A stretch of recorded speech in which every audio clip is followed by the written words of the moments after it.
Good evening, viewers. Welcome to New Wave Global. As we mark World Press Freedom Day, we'll turn our focus to South Asia, a region vibrant with diversity, but shadowed by challenges to media freedom. You're watching Unraveled. I'm Marvi Sirmed, and tonight we explore the delicate state of press liberty across South Asian nations, where journalism is often a tightrope walk above a chasm of censorship and retaliation. Across South Asia, there is a rich tradition of fighting for press freedoms, and journalists operate under the shadow of extreme, daunting pressures. Despite constitutional guarantees of freedom of expression in this region, except for Afghanistan, journalists face censorship, harassment, and violence. Recent reports place most South Asian countries near the bottom of the World Press Freedom Index, reflecting a disturbing decline in media liberties. Freedom House categorizes many of these nations as not free with respect to press freedom. The reasons? Political instability, backsliding democracy, and increasingly authoritarian regimes scuttling dissent. In Pakistan, the landscape is particularly troubling. Journalists often navigate a maze of threats both from state authorities and non-state actors. There are numerous cases of the enforced disappearances of journalists, arbitrary arrests in frivolous cases, misusing the country's many laws, including cybercrimes law and anti-terrorism laws. In extreme cases, journalists are beaten and even murdered. Moving east to India, the world's largest democracy, we find a paradox. The press is vibrant and diverse, yet we see an alarming trend of increasing hostility towards press freedom. According to the Committee to Protect Journalists, a total of 7 journalists were behind bars as of January 2024.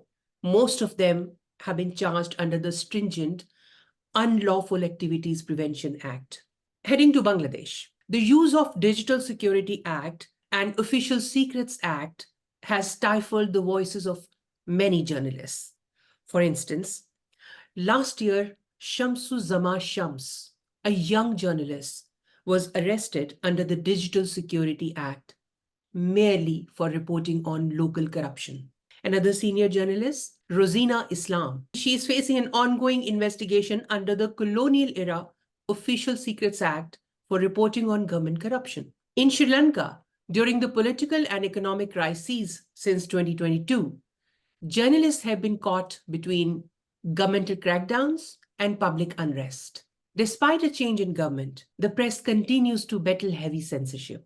In a disturbing development, Sri Lanka's parliament passed a hastily proposed bill to regulate online content, sparking criticism from rights groups. The Online Safety Act, passed earlier this year in January 2024, allows the government to remove online posts and legally pursue internet users. Amnesty International has termed this act as the newest weapon in the government's arsenal of tools that could be used to undermine freedom of expression and suppress dissent. In Afghanistan, since the Taliban's return to power, independent media has been decimated. Scores of media outlets have closed, and those that remain have seen their editorial freedoms sharply curtailed, with female journalists particularly targeted. According to Reporters Sans Frontières, within 3 months of the Taliban takeover, 43% of Afghan media outlets disappeared, and 60% of media workers left their jobs. Proportionally, women have been much more affected. More than 4 in 5, that is 84%, have lost their jobs since the arrival of Taliban. In addition to the censorship imposed by the state, there's another pervasive challenge: the digital era's double-edged sword. While digital platforms have democratized information dissemination, they've also become breeding grounds for disinformation, which undermines the journalistic integrity and public trust. Like the rest of the world, this wave of digital disinformation has also engulfed the South Asian region. It not only distorts public perception, but also complicates the work of genuine journalists who must navigate an increasingly murky international landscape to deliver truth. We all know the ideal, a free press, holding power accountable, giving voice to the voiceless. Despite these threats and challenges, South Asia has its fair share of success stories. Independent media thrives in these countries with varying degrees of success, exposing corruption and sparking crucial conversations. South Asian journalists are some of the bravest I know. They fight for the stories that need telling for the communities they serve. They use their platforms, big or small, to shine a light on injustice, human rights violations, and environmental degradation. They are the watchdogs, the truth tellers, the vital link between the people and those in power. On this Press Freedom Day, let's celebrate their courage. Let's acknowledge the challenges they face, the legal restrictions, the online trolling, the ever present fear. But most importantly, let's commit to doing better.